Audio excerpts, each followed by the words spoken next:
What would make this an especially useful conversation for you today? Mostly I have a few questions, so I feel like answering those would be really helpful for me. Sure, absolutely. Fire away. Okay, so the first one that I'm kind of most concerned with is I've been practicing solely on paper so far because I'm not quite like I've practiced logic games, I've just started logical reasoning. I haven't gotten to reading comp yet, but I've only been practicing on paper. So what's the biggest difficulty going from practicing on paper to practicing for the digital LSAT?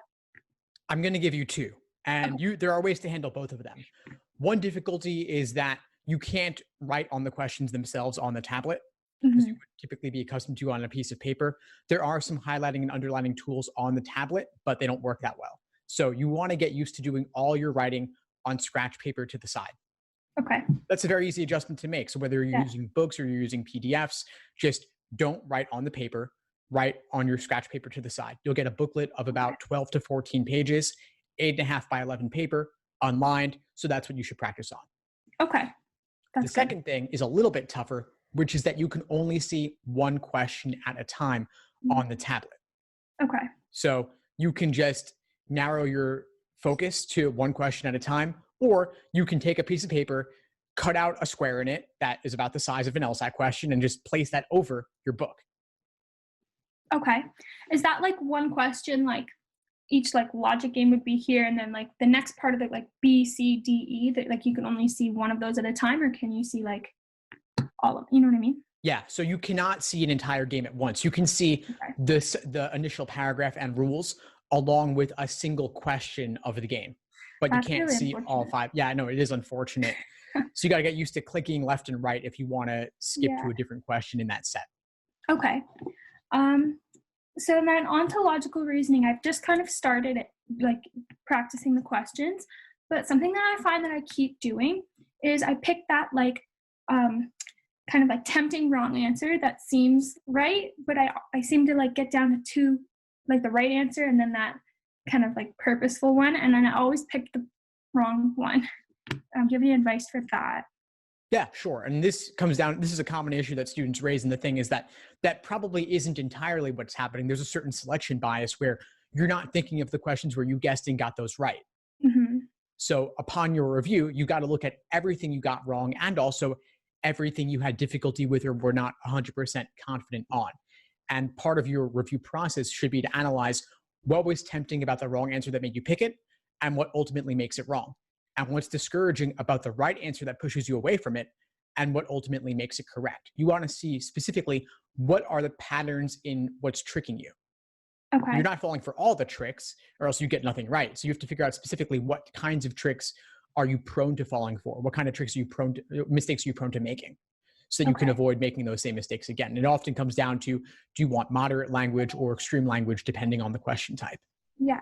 So that would kind of apply to everything too, like every section, like find those patterns that you're making, like find those mistakes and really kind of like delve into it. Don't just be like, oh, yep, got it wrong. Like, Of course. Yeah. And this is the thing that's, I think, too often overlooked in LSAT prep. Students want to do lots and lots of questions and lots of exams, but don't spend enough time reviewing. But reviewing is really where the growth comes from. okay. So like the study books that I'm using, they have like what like a little section on like this is the wrong answer. Like this is how students pick these wrong answers. And I find that I like not like at the end after the questions, it's before you even get to the questions. It tells you these are some like mistakes that students make. But I find I skip over that because if I read it, then I tend to make those mistakes thinking like get it confused in my head. Would you recommend to read those? So I like what do you think about that? If it's not helping you, then don't do it. Okay. I mean, I think that books are good for giving you a foundation, like an overview of the theory of the exam. But Mhm. once you've got that down, then you've got to focus on just doing the questions and your own review process. And after you review on your own a bit, if it's still not totally clicking, then you could look at explanations. Okay. Um, so something else that I find I struggle with is timing. Sometimes, like especially with the logic games, sometimes take 4 minutes to do a set of logic games, get them all right. Sometimes I'll take 10 minutes, get three right. Like, how do you get consistent with it? Is it just practice, practice, practice? Well, not all games are of equal difficulty, so I wouldn't expect you to take the same amount of time for every single one. Hmm. Some games are easier, that it's great if they take 6 minutes or less. So 4 minutes is an awesome time frame there. Other games might take 10 or 11 minutes, and that's to be expected. Okay. Now, practice is the solution, of course, and you want to focus on game types that give you trouble. And so a lot of times ordering games are easier than grouping games. So you might want to spend more time on grouping games. And then the toughest games of all that are more curveball type that don't really fit into a neat category, after you've mastered the basic types, you should focus on those too. Okay. So just kind of practice. Yeah, just practice. All right. And then um, basically overall, like what's your best advice to get a good score, like besides practice? That's a pretty broad question. Can we narrow Yeah. it a little bit? Um, I think like logic games specifically, like it's kind of like hit or miss sometimes if I get them. So like how, like what's your best advice to tackling those to get a good score on that section? Well, for games, like I said, there's ordering, there's grouping, there's combinations of both ordering and grouping. Then there's the less common types like mapping and pattern and circle games. So focus on the basic types until you're reasonably proficient in those and scoring fairly well. Then work on the tough, rare types. And these tough, rare types have come up more often in recent years, and they really require a certain degree of adaptability and flexibility in your approach, recognizing that not everything will fit into a certain template or mold, and not all games have a ton of inferences you can make up front. A lot of games, especially these more recent tough ones, involve you doing more work and more drawing of diagrams over the course of the game. So don't expect that everything will be neatly within a template, and do lots of these curveball games so that you get used to putting yourself in difficult, uncomfortable situations and realizing that there still is an underlying logic or principle beneath the game that helps you solve it just the same. Okay. So a lot of them now seem to be moving away from kind of like, I don't want to say inferences, but like more like hands-on, you have to do more work to get to the answer. Like, so Well, maybe less work up front. Like there's yeah. a lot of the older games, especially those in the 30s and even some in the 40s and 50s as well, you could do a lot of diagramming up front, draw multiple main diagrams, and then you just basically run through the questions based on what you had drawn at the outset. Some of these newer tough games, there just isn't as much you can do up front, and it requires more holding some of these abstract rules in your head and then applying them consistently to draw more diagrams over the course of the game. Okay. So kind of more intensive in a way, like they require more time almost. They could take more. They could take more time, but I think the work is loaded differently. Instead of front loading the work, you're doing it bit by bit as you solve each question. So don't expect it's all going to be unlocked at the outset. There may not be a ton of inferences you can do at the very beginning. Okay. Because I find sometimes when there is a lot of inferences, I seem to always miss a few and often some really key ones. So I kind of almost like that it's shifting that way. But and then I guess going back to my question, how to get a good score, logical reasoning. I've just started kind of studying that.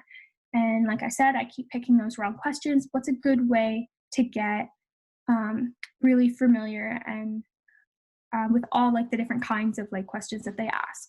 Well, do them by type. And I have study plans that lay this out where I'll say, do read this material on must be true questions, watch this video, then do several must be true questions in a row to drill those skills and see the commonalities between questions of that type.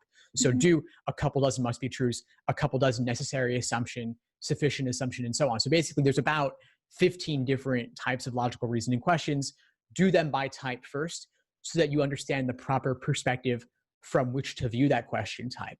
And then once you have familiarized yourself with each of those types, then you could do them as sets of a single section where they're all scrambled up. Okay. And then I guess the last question that I have is, do you, like once I've kind of studied everything on its own and I feel comfortable with all the sections, is it a good idea to like sit down with my like computer or tablet and my scrap paper and just like practice like doing the Lsat, or do you think it's just better to focus on my little like sections? Well, there are different stages of prep. So I'd say earlier in your prep, you should be doing this drilling of questions by type and familiarizing yourself with the basics of the exam. Once you've done that and you're reasonably proficient, then yes, do some individual timed sections, then do some full-length exams. And since you're doing digital, of course, you should do as much digital practice as you can. So yes, at that point, use the tablet, ideally, specifically the tablet, and have your scratch paper to the side. LSAC has a couple of exams on their site at familiar.lsac.org, so you can play around with the digital LSAT functionalities. Okay. And that's a good place to start. And then also on top of that, if you have the PDFs, you could load those onto your tablet, although it's not a perfect simulation, and do your scratch paper to the side, or even just treat your books like screens, meaning that you don't write on them at all.